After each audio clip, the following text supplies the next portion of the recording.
Hello friends, मैं चंदन। आप सभी का स्वागत है माई केसी पॉइंट में। फ्रेंड्स, आज हम लोग देखेंगे लूसेंट जीएस बायोलॉजी का प्रैक्टिस सेट नंबर 11। और इसके पहले जितने भी प्रैक्टिस सेट अपलोड हुए हैं सबका लिंक डिस्क्रिप्शन में है। आप वहां से जाकर देख सकते हैं या प्लेलिस्ट में जाकर देख सकते हैं। और इसमें जितने भी प्रश्न होंगे सभी प्रश्न पादप अकारिकी से संबंधित प्रश्न होंगे, क्योंकि इसमें चैप्टर वाइज ही सारे प्रैक्टिस सेट अपलोड किए जाते हैं। और इस सेट को प्रैक्टिस करने के साथ साथ यदि आप लूसेंट बुक से थ्योरी पढ़ते हैं तो आपके एग्जाम पॉइंट ऑफ व्यू से काफ़ी महत्वपूर्ण होगा। तो आइए देखते हैं। इसका पहला प्रश्न है, मूलांकुर के अतिरिक्त पौधे के किसी भी भाग से विकसित होने वाली जड़ें क्या कहलाती है? तो ये जो विकसित होने वाली जड़ें होती है वे अपस्थनिक मूल कहलाती है। फ्रेंड्स, सबसे पहले जान लें कि ये पादप अकारिकी क्या होता है। तो ये पादप अकारिकी विभिन्न पादप भागों जैसे जड़, तना, पत्ती, पुष्प, फल इत्यादि के रूपों तथा गुणों के अध्ययन को ही अकारिकी कहा जाता है, जिसको इंग्लिश में प्लांट मॉर्फोलॉजी भी बोला जाता है। और यहाँ पर एक और बात जानने वाली है कि यह मूलांकुर क्या होता है। बात मूलांकुर की हुई है तो मूलांकुर क्या होता है, जब पौधे का अवरोही भाग, जड़ जो होता है, जड़ पौधे का अवरोही भाग है जो मूलांकुर से विकसित होता है, जो मूलांकुर से विकसित होता है। और यह भी जान लें कि जड़ जो होती है वह दो प्रकार की होती है। एक होती है मूसला जड़, एक होती है अपस्थानिक जड़। वही यहाँ पर बात किया गया है अपस्थानिक मूल का। नेक्स्ट प्रश्न है, मूलांकुर से विकसित होने वाली जड़ें कहलाती है, क्या कहलाती है? तो मूसला जड़ें कहलाती है। मूलांकुर से विकसित होने वाली जो जड़ें होती है वह मूसला जड़ें कहलाती है। नेक्स्ट प्रश्न है, श्वसन मूल मिलती है, श्वसन मूल कहाँ से मिलती है? जूसिया से। जूसिया एक भाग होता है पौधे का, उसी से श्वसन मूल मिलते हैं। इसके बाद नेक्स्ट प्रश्न है, डहेलिया की जड़ें होती है, ये डहेलिया की जड़ें क्या होती है? तो कंदिल तथा पुलकित, कंदिल तथा पुलकित नाम की डहेलिया की जड़ें होती है। नेक्स्ट प्रश्न है, ऊपरी रोही मूल मूल मिलती है, ऊपरी रोही मूल कहाँ मिलती है? आक्रीडस, आक्रीडस में मिलती है। आक्रीडस में, एक ए और नहीं है, आक्रीडस में ही मिलती है ऊपरी रोही मूल। नेक्स्ट प्रश्न है, आक्रीडस में विलामेल जड़ें होती है, विलामेल जड़ें क्या होती है? नमी अवशोषित करने के लिए, नमी को अवशोषित करने के लिए ही अक्रिया में विलामेल जड़ें पाई जाती है। नेक्स्ट प्रश्न है, अवस्तंभ मूल पाई जाती है, ये अवस्तंभ मूल कहाँ पाई जाती है? तो गन्ने में, गन्ने का जो जड़ होता है वही जड़, जो उसमें जड़ जो पाई जाती है वह जड़ अवस्तंभ मूल कहलाती है। नेक्स्ट प्रश्न है, स्तंभ मूल होती है, स्तंभ मूल किसमें होती है? तो अपस्थानीय, अपस्थानीय जड़े में, अपस्थानिक, अपस्थानिक जड़े में होती है। आपको पहले हम बताए थे कि जड़ जो होती है वह दो प्रकार की होती है, एक मूसला जड़ होती है और एक अपस्थानिक जड़ होती है। और जड़ सदैव प्रकाश से दूर भूमि में वृद्धि करता है, जो जड़ होता है वह हमेशा ही प्रकाश से दूर भूमि में वृद्धि करती है। नेक्स्ट प्रश्न है, जड़ें विकसित होती है कहाँ? मूलांकुर से, मूलांकुर से ही जड़ें जो होती है वह विकसित होती है। गाजर क्या है? तो गाजर एक जड़ है। नेक्स्ट प्रश्न है, जड़ के किस भाग में सर्वाधिक वृद्धि होती है? सर्वाधिक वृद्धि जड़ के किस भाग में होती है? तो मूल शीर्ष के ठीक पीछे, मूल शीर्ष के ठीक पीछे वाले भाग में ही सर्वाधिक वृद्धि होती है। नेक्स्ट प्रश्न है, बरगद के पेड़ के तने से लटकने वाली मोटी जड़ें कहलाती है, वह मोटी जड़ें क्या कहलाती है? तो वह स्तंभ मूल कहलाती है। नेक्स्ट प्रश्न है, श्वसन मूल पाई जाती है, वह श्वसन मूल कहाँ पाई जाती है? राइजोफोरा में, राइजोफोरा में ही वह श्वसन मूल पाई जाती है। नेक्स्ट प्रश्न है, पान की लता में बनने वाली जड़ कौन सी होती है? वह कौन सी जड़ होती है जो पान की लता में बनती है? तो वह आरोही जड़ होती है, आरोही जड़ें होती है। नेक्स्ट प्रश्न है, आलू का खाने योग्य भाग होता है तन्ना, आलू का खाने योग्य भाग तन्ना होता है और यह प्रश्न कई बार एसएससी में पूछा भी गया है। यह तन्ना क्या होता है? तो यह पौधे का वह भाग है जो प्रकाश की ओर वृद्धि करता है और यह प्रांकुर से विकसित होता है। यह पौधे का प्ररोह तंत्र बनाता है। नेक्स्ट प्रश्न है, पर्णकाय स्तंभ एक रूपांतरण है, क्या है? यह तना का एक रूपांतरण ही है। नेक्स्ट प्रश्न है, नागफनी में प्रकाश संश्लेषी कार्य होता है। नागफनी में प्रकाश संश्लेषी कार्य कैसे होता है? तो पर्णकाय स्तंभ के द्वारा ही नागफनी में प्रकाश संश्लेषण की कार्य होती है।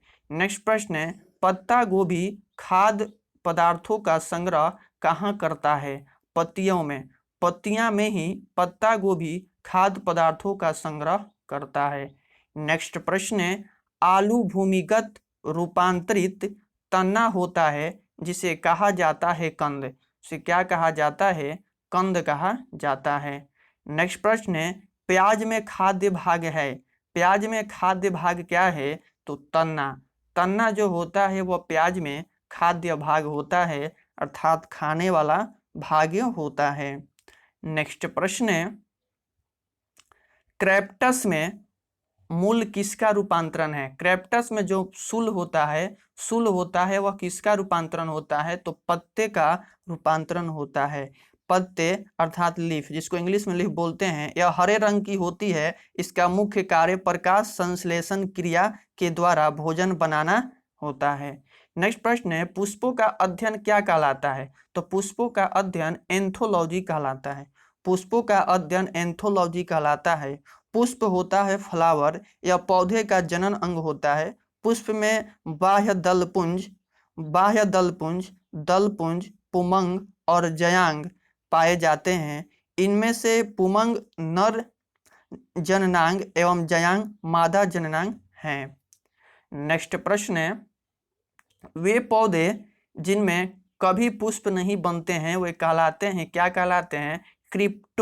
क्रिप्टोगेम्स। वह क्रिप्टोगेम्स कहलाते हैं। नेक्स्ट प्रश्न है, पुष्प के जनन चक्र क्या है? तो पुमंग और जयांग, पुमांग एवं जयांग ही पुष्प के जनन चक्र हैं। ये जानना चाहिए कि ये पुमंग क्या होता है। तो पुमंग में एक या एक से अधिक पुकेसर होते हैं और पुकेसर में परागकण पाए जाते हैं। और जयांग क्या होता है? तो इसमें अंडप होते हैं और अंडप के 3 भाग होते हैं, अंडाशय, वर्तिका और वर्तिकाग्र। अब नेक्स्ट प्रश्न है, कुरिंजी पुष्प के 12 वर्ष में एक बार खिलने का कारण क्या है? फ्लोरिजन स्राव। फ्लोरिजन स्राव के कारण ही कुरिंजी पुष्प 12 वर्षों में एक बार खिलता है। नेक्स्ट प्रश्न है, संसार का सबसे छोटा पुष्प कौन है? संसार का सबसे छोटा पुष्प कौन है? तो बुल्फिया एक पुष्प का नाम है जो संसार का सबसे छोटा पुष्प होता है। नेक्स्ट प्रश्न है, फूल गोभी में पौधों का उपयोगी भाग कौन सा है? फूल गोभी जो होता है उसमें पौधे का उपयोगी भाग कौन सा होता है? तो ताजा पुष्प समूह जो होता है वही काफी उपयोगी भाग होता है। नेक्स्ट प्रश्न है, विश्व का सबसे बड़ा पुष्प। पहले ऊपर में बताया था कि मैं सबसे छोटा कौन होता है विश्व का, और अब बारी है विश्व की सबसे बड़ा पुष्प क्या होता है? रेफ्लेसिया। रेफ्लेसिया एक पुष्प का नाम है जो कि विश्व की सबसे बड़ा पुष्प होता है। नेक्स्ट प्रश्न है, जीवन चक्र की दृष्टि से पौधे का सबसे महत्वपूर्ण अंग है। जीवन चक्र की दृष्टि से पौधे की सबसे महत्वपूर्ण अंग क्या है? तो सबसे महत्वपूर्ण अंग पुष्प ही है। नेक्स्ट प्रश्न है, पराग कोश से वर्तिकाग्र तक पराग का स्थानांतरण क्या कहलाता है? तो परागन कहलाता है। वह परागन कहलाता है। पराग कोश से निकलकर अंडप के वर्तिकाग्र पर पराग कणों के पहुंचने की क्रिया को ही परागन कहते हैं। और परागन भी 2 प्रकार के होता है, स्वपरागन और परपरागन। नेक्स्ट प्रश्न है, एनीमोफिली परागन क्या है? तो यह वायु के द्वारा होने वाला एक परागन होता है। नेक्स्ट प्रश्न है एंटमोफिली। एंटमोफिली परागन क्या है? एंटमोफिली परागन कीटों के द्वारा होने वाला एक परागन है। नेक्स्ट प्रश्न है चमगादड़ों द्वारा परागन कहलाता है, क्या कहलाता है? तो चिरेप्टोफिली, चिरेप्टोफिली कहलाता है। नेक्स्ट प्रश्न है ज्यूफिली नामक ज्यूफिली परागन होता है। ज्यूफिली परागन क्या होता है? तो जंतुओं के द्वारा होने वाला एक परागन होता है। नेक्स्ट प्रश्न है ऑर्निथोफिली परागन होता है, यह किसके द्वारा होता है? तो यह पक्षियों के द्वारा होने वाला एक परागन है। नेक्स्ट प्रश्न है जल द्वारा परागन कहलाता है, क्या कहलाता है जल के द्वारा होने वाला परागन? हाइड्रोफिली, हाइड्रोफिली कहलाता है जल के द्वारा होने वाला परागन। नेक्स्ट प्रश्न है जो परागन बंद पुष्पों में होता है वह कहलाता है, वह क्या कहलाता है? क्लिटोगेमी, क्लिस्टोगैमी, क्लिस्टोगैमी कहलाता है, क्लिस्टोगैमी कहलाता है। जो परागन बंद पुष्पों में होता है वह क्लिस्टोगैमी कहलाता है। नेक्स्ट प्रश्न है पर परागन लाभदायक होता है। पर परागन लाभदायक होता है क्योंकि इसके कारण होता है अच्छी संतान, इसके द्वारा अच्छी संतान होता है, इसी के कारण पर परागन जो होता है वह लाभदायक माना जाता है। नेक्स्ट प्रश्न है वर्तिका, वर्तिकाग्र सदैव खुरदरा एवं चिपचिपा होता है। चिपचिपा होता है क्यों? कीट परागित पुष्पों में या कीट परागित पुष्पों में जो होता है वह वर्तिकाग्र हमेशा खुरदरा और चिपचिपा होता है। नेक्स्ट प्रश्न है घोंघे द्वारा, घोंघे के द्वारा परागन क्या कहलाता है?